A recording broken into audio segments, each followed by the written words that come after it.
Reformu pretinieki bija likuši Gorbačovam šķēršļus. Viņš to uzskatīja par svētību, iespēju nostiprināt savas pozīcijas. Nebijis Čerņenko, kā teicis Voltērs, būtu vajadzējis viņu izgudrot. Gadu, pusotru, vairāk nekā gadu iepriekš es vēl nebiju gatavs, nenoskaņots darbam. Taču man bija iespēja gūt praktiskas iemaņas un apzināties, ka šīs amats man ir sasniedzams.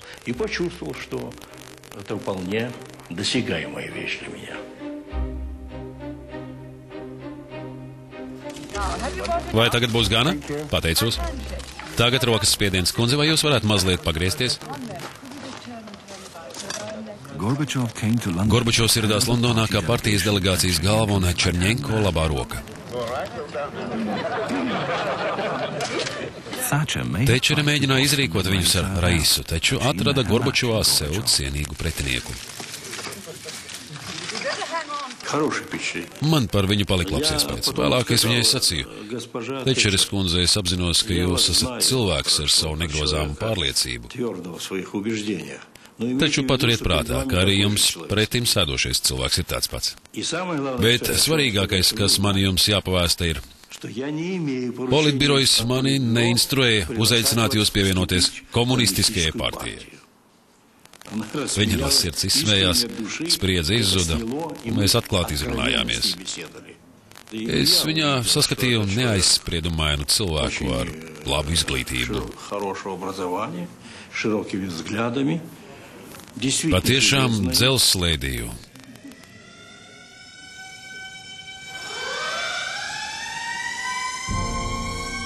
In 1985. gada martā Čerņenko nomira, un Gorbačovs ātri rīkojās, lai apietu savus sāncenšus. Tie piekrita, ka bēru runa jāsaka viņam, kas bija zīme, ka tieši viņš kļūs par Padomju Savienības nākamo vadītāju. Visiem, kuri godina Konstantīna Ustinoviča Čerņenko gaišo piemiņu. Šajā atvadu brīdī vēlos paust izjustu un dziļu līdzjūtību.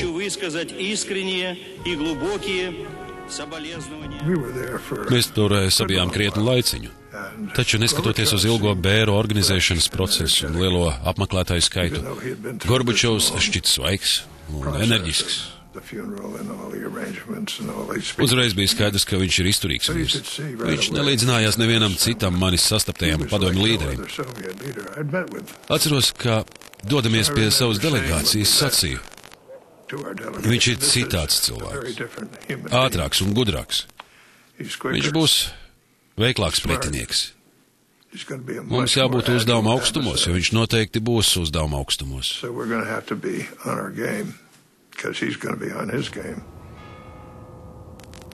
Tas bija izšķirošs brīdis. Viņu gaidīja biedējošs uzdevums. Pirms varas pārņemšanas Gorbačovs un viņa sieva Raisa mocījās šaubās par milzīgo risku, kādu uzņemas.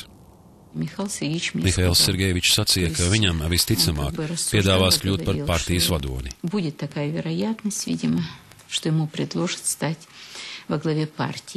Tolaik tas nozīmē, ka viņš kļūs par valsts galvu.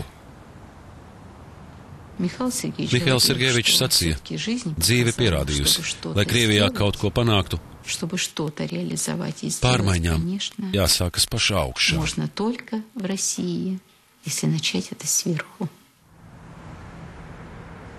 Pēc tam, tajā marta naktī, viņš teica: mēs vairs nevaram tā dzīvot.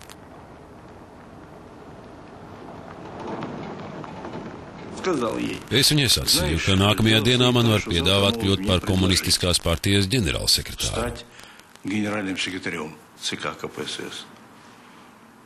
Visinteresantākā bija viņas reakcija. Viņa pavaicāja: vai tev tas ir vajadzīgs? Es atbildēju: ja man to piedāvās, domāju, ka piekritīšu.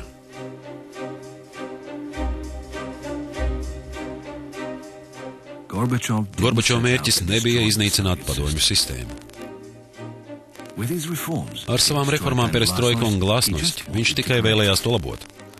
Tagad visi kritizē komunistisko partiju. Gan valstī, gan pasaulē. Tas nekas. Kā varas orgāni, kas sastāv no tautas pārstāvjiem. Izpildu komitejas rokas puiši. Izpildu komiteja ir tikai valdības aparāts. Perestroikai sekoja glasnosti. Tā atnesa politisko atklātību, pielika punktu cenzūrai un kļuva par reformu virzītāju spēku. Gorbačova pirmā lielā runa izskanēja Sanktpēterburgā, kur Ļeņins 1917. gadā uzsāka boļševiku revolūciju. Gorbačovs paziņoja šokētajām amatpersonām, ka pienācis laiks jaunām pārmaiņām. Es biju sagatavojis ziņojumu, bet noliku savus pierakstus malā un sāk runāt. Zaikova Kaķa to nofilmēja un vēlāk iedeva ierakstu man. Mēs atgriezāmies Maskavā un abi ar Reisu nolēmām to noskatīties. Tā teikt, no malas. Atklāt sakot, es biju šokā. Bet tiešām es to pateicu tā. Un patiesībā svarīgi bija tas, kā es runāju, nevis tas, ko pateicu. Manuprāt, tas arī bija glasnosti sākuma punkts.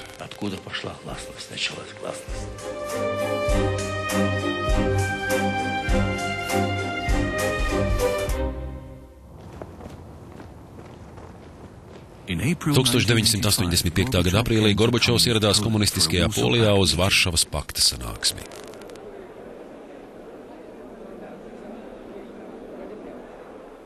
Viņa lēmums pirmās sanāksmes laikā pārsteidza delegātus.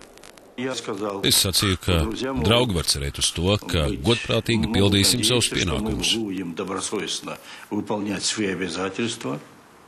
Taču atklāti piebildu, ka no šī brīža uzskatīsim visas valstis, visas partijas par neatkarīgām un nejauksimies to lēmumos. Man šķiet, viņi man nenoticēja, jo līdz tam bija bijis citādi. Kad ģenerālis Jaruzelskis lūdz Gorbačovam privātu tikšanos, viņu pirmā saruna bez tulka klātbūtnes noritēja 5 stundas. Es Gorbačovā redzēju bezbailīgu līderi, kurš vēlējās pārveidot Padomju Savienību, visu austrumu bloku un sistēmu.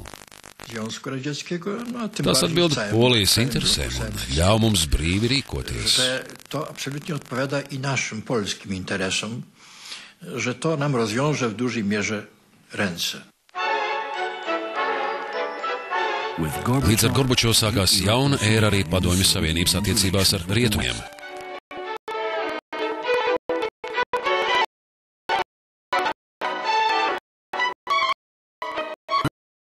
Gan viņš, gan prezidents Reigans vēlējās arī galu bīstamajam supervaru naidīgumam.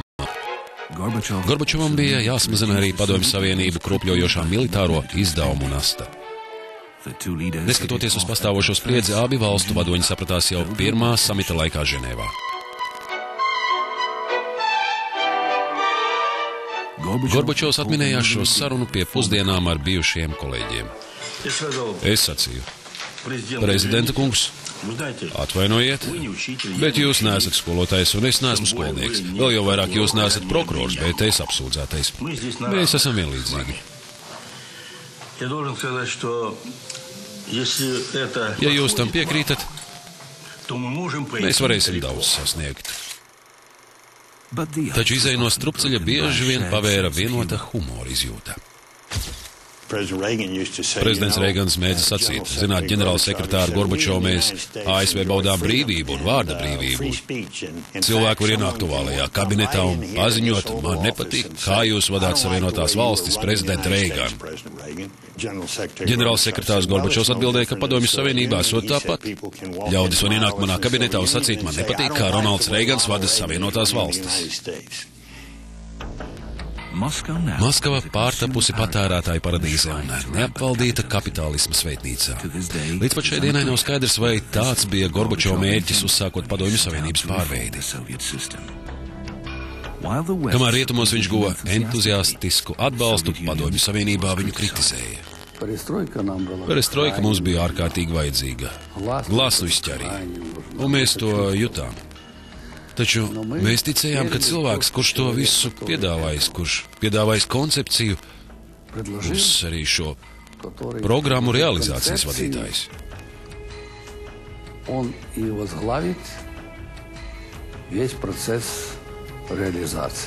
Taču tā nenotika.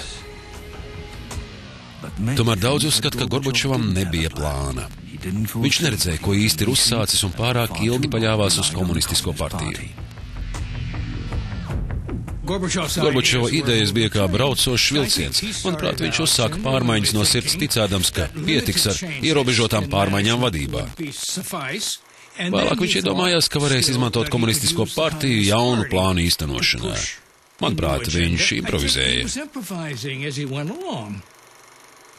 Mūsdienās Gorbačovs aizstāv savu agrīno piesardzību un norāda, ka viņa reformu plāns izdevās. Perestroika un glasnost dāvāja cilvēkiem iespēju brīvi izteikties.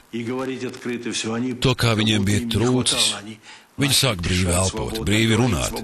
Tas radīja eiforiju. Taču mums bija jābūt savaldīgiem. Visam bija jānotiek pakāpeniski. Un galvenais, cilvēkiem bija jāpiedalās procesā. Viņiem bija jāsaprot notiekošā nepieciešamība.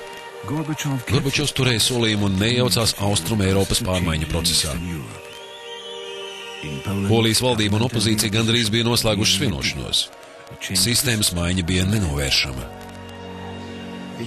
Es sapratu, ka mūsu rīcība un notiekošais Polijā viņu ne tikai neuztrauc. Viņš to pat atbalsta. Polija bija kā viņa reformu laboratorija.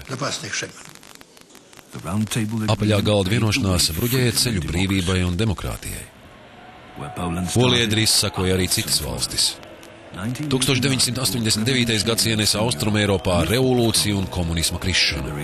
Atbrīvotās valstis guva pašas savu balsi.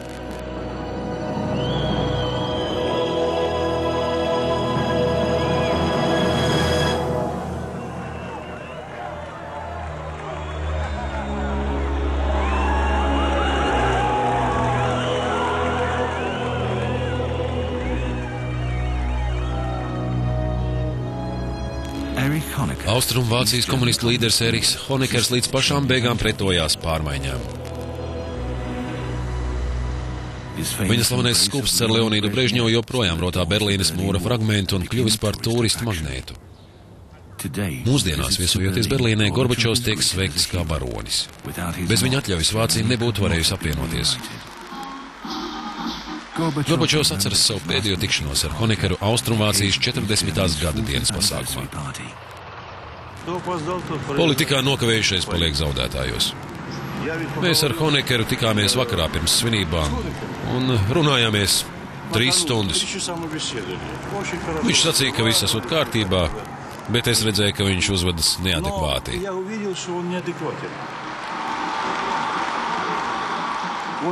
Viņš bija lieliskā omā, kaut ko dungoja, bet man tobrīd kļuva viņa žēl. Viņš bija zaudējis.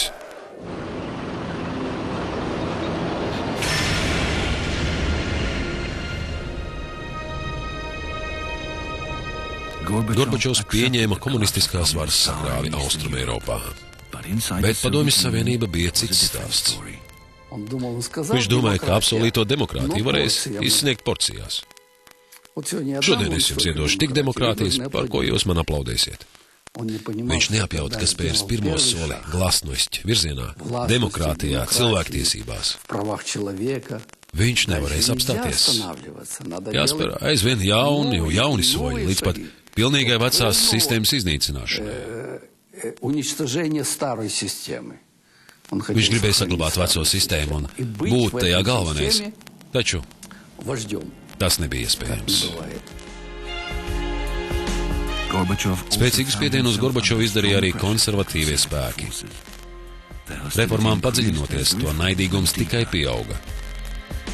1989. gada martā Gorbačovs izlēma par labu daļēji brīvām parlamentu vēlēšanām. Šis lēmums nozīmē komunistiskās partijas monopola beigas. Viņa oponenti politbirojā bija šausmās. Skaļo strīdu dēļ es nevarēju uzsākt sēdi. Visi bļaustījās. Kas tad tagad būs? Ko jūs esat sastrādājis? Pie tā vainīgi kādi spēki. Pagaidiet, kādi spēki? Mēs taču neiejaucāmies. Var iejaukties.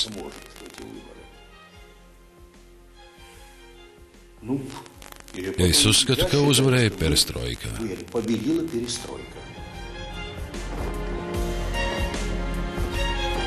Mihails Gorbačovs bija izmantojis savu varu reformu uzsākšanai no augšas uz leju.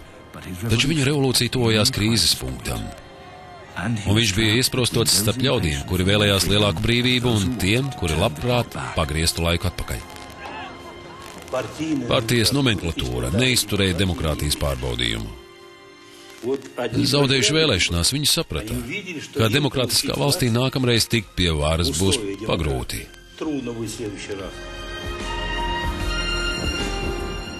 Sākās cīņa, kuras uzsācēja bija partijas elite. Tā skaitā arī sākotnēji klusām un paslepus. Ļaudis no man tuvāko cilvēku vidus. Vēlāk viņi vērsās pret mani atklāti. 1990. gadu sākumā briestošā spriedze pārvērtās par krīzi visā Padomju Savienībā. Reformu atbalstītāji pieprasīja no Mihaila Gorbačova ātrāku rīcību.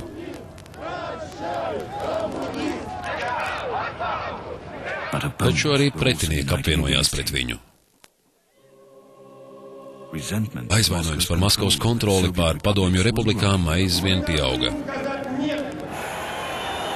Lietuvā, vienā no 3 Baltijas valstīm, parlaments dumpinieciski pasludināja valsts neatkarību.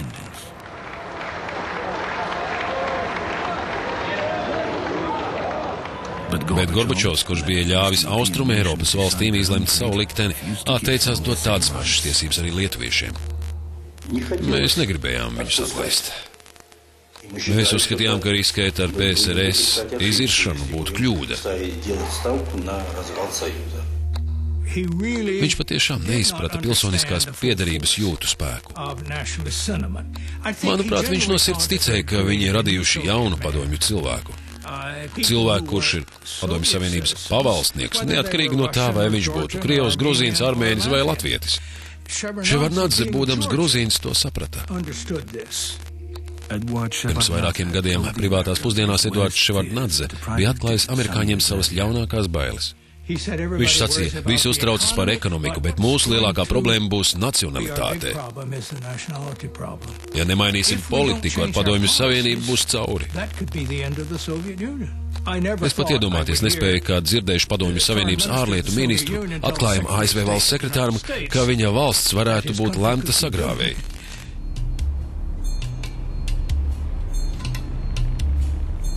Ekonomiskais apvērsums sāka padarīt vienkāršo ļaužu dzīvi neizturamu.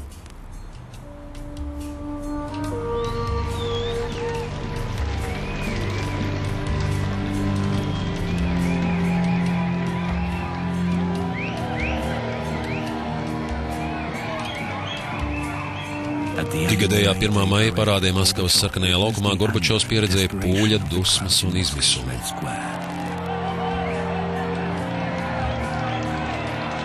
Gorbačovs izstāstīja man šādu stāstu. Maskavā esot trūcis pārtikas un cilvēki stāvējuši rindā pēc maizes.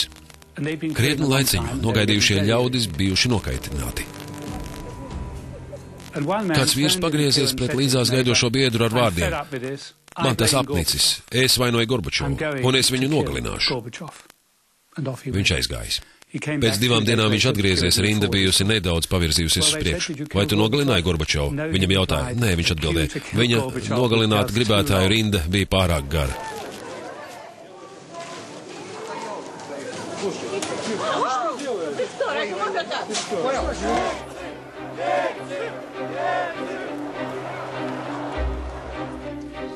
– 1991. gada pavasaris atnesa jaunus draudus Gorbačovu varai.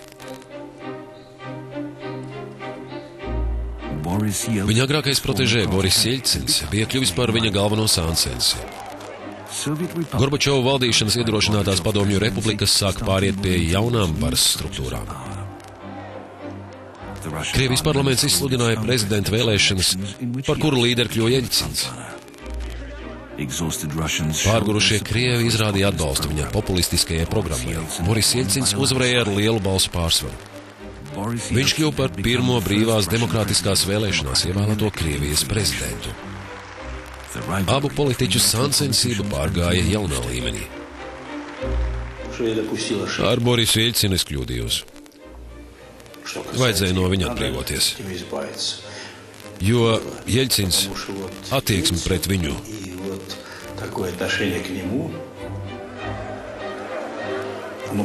bija galvenais iemesls, kas noveda pie notikumiem, kuros viņam bija tieša un stipra negatīva ietekme.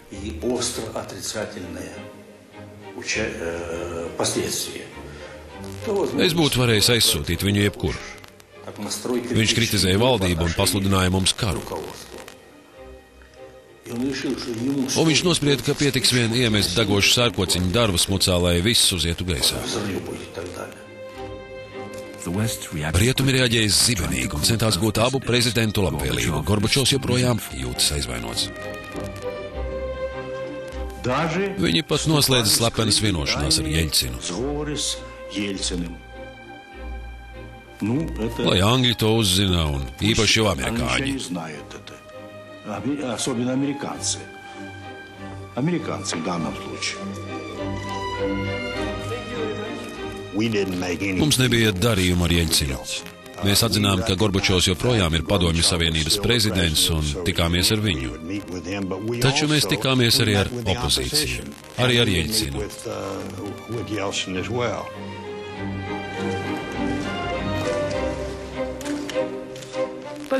Kā viņš tā Jeļcins bija reformatori. Gorbačovs gribēja reformēt komunismu, bet Jeļcins to iznīcināt. Taču viņi abi bija ekonomikas reformatori. Abi gribēja atšķirīgas attiecības ar rietumiem.